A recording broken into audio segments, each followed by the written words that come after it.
খানাকুলের ভৈরবপুর পাড়া গোড়ার সামনে অনুষ্ঠিত হলো চড়ুইভাতি। ভাবছেন তো হঠাৎই খবর আমরা তুলে ধরছি কেন? তাহলে ভালো করে শুনুন। যারা ফিস্ট করছেন সেই সমস্ত মানুষদের হাতে বটবৃক্ষ তুলে দিলেন একদল যুবক। পরিবেশ ও ভারসাম্য হারাচ্ছে, আর সেই কথাকে মাথায় রেখে পিকনিকের পাশাপাশি পরিবেশ বাঁচাতে ও পাখিদের কথা মাথায় রেখে এলাকার মানুষের হাতে বটবৃক্ষের চারা তুলে দিলেন একদল যুবক। কি উপলক্ষে এটা হচ্ছে?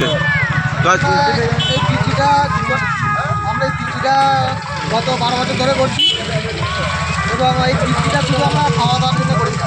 আমরা এই কৃষির সাথে সমাজমূলক কাজ করি।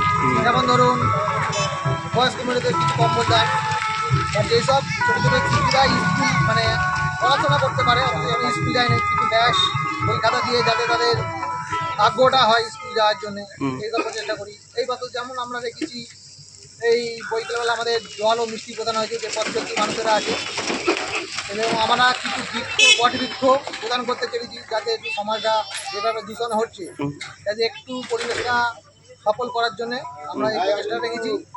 এবং আমরা এরপর যে বাউল গান, মানুষের সামনে বাউল গান কিছু তুলে ধরতে যাই, তারপর আমাদের ছোট নৃত্যের একটু অনুষ্ঠান আছে।